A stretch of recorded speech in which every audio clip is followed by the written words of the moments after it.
Hello, কি খবর সবার? আজকের ভিডিওতে আমরা দেখব নর্থ মায়ামির কলিংস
হ্যালো এভরিওয়ান, আজ আমরা এসেছি কলিন্স এভিনিউর বাল হারবার পার্কে।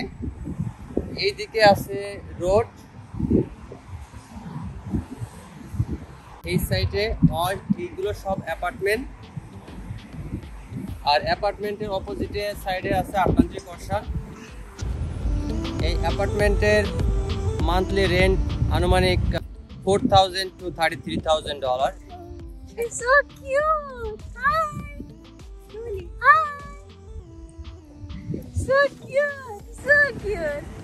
Thank you. You're welcome. Thank you.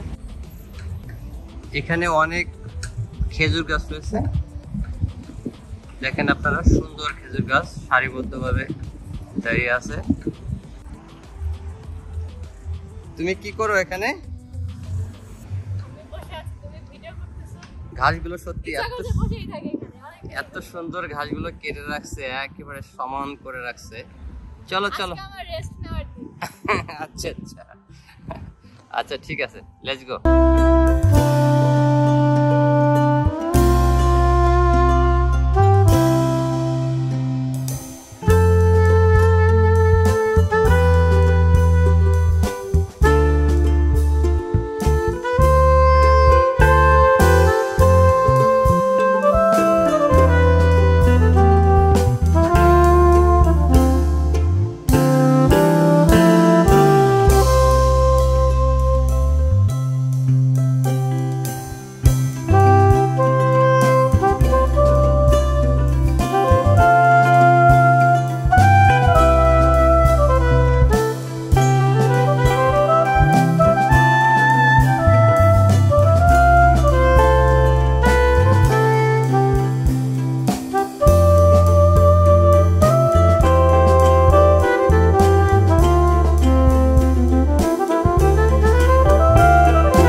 এরপরেই আমরা গিয়েছিলাম হালভার পার্কে। এই পার্কটার একটা অংশে স্কেট পার্ক আছে, যেখানে কনক্রিটের ওয়েভ করা সাইকেলিং বা স্কেটিং করার জন্য।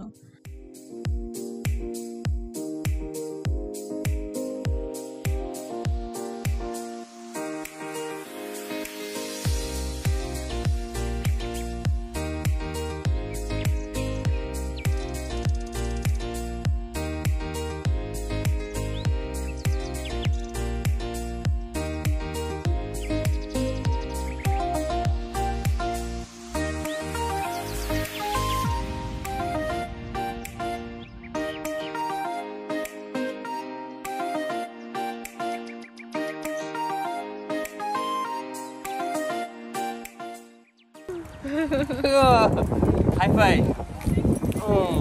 Go. Good luck.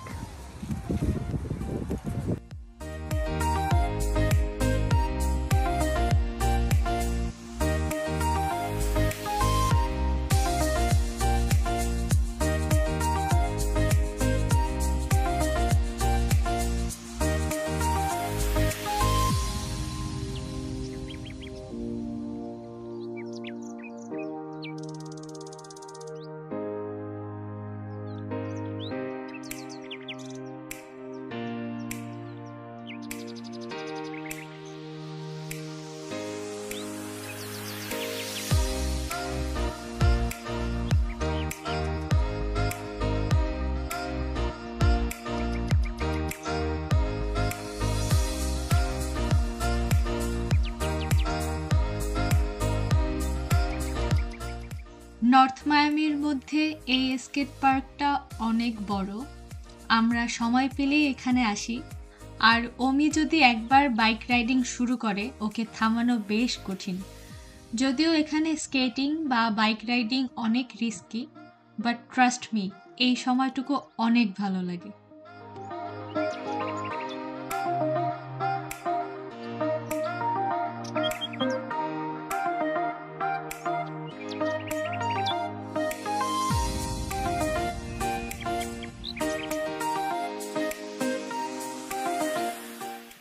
এরপরেই আমরা গিয়েছিলাম রিচ কার্লটন হোটেলের ব্যাক সাইডে সমুদ্রের পাড়ে।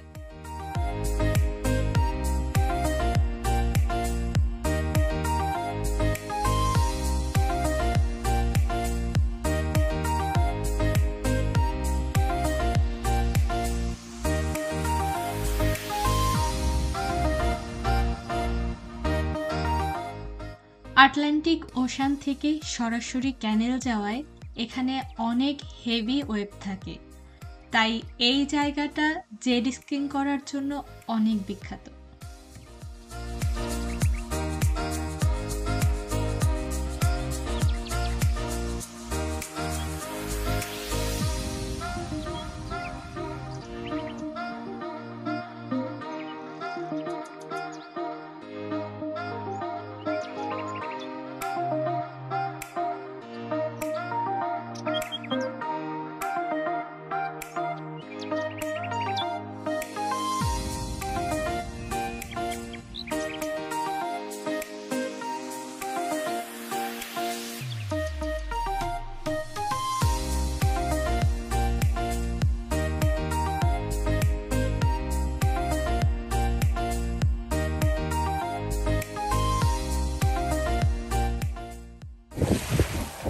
এই যে এই পাখিটা কিন্তু প্রচুর মাছ খায়। এটা অনেক সাহসী, এদের ধরতে গেলেও এরা ভয় পায় না। এদের ঠোঁটটা দেখেন, অ্যাটলিস্ট 12 ইঞ্চ লম্বা হবে জাস্ট ওদের ঠোঁটটা। কিছু সময় আগে আমরা যখন রোড সাইডে ছিলাম তখন আমরা কিন্তু এই অ্যাপার্টমেন্টগুলোর কথাই বলতেছিলাম। এই অ্যাপার্টমেন্টের এই এক সাইডে ওশান, আটলান্টিক ওশান, আর অপোজিট সাইডে আমরা যখন ছিলাম তখন আমরা রোড সাইড থেকে কথা বলছিলাম। আমরা সন্ধ্যা পর্যন্ত সমুদ্রের তীরেই ছিলাম, এখন চলে যাচ্ছি। যাই হোক, আজকের ভিডিও এখানেই শেষ করছি।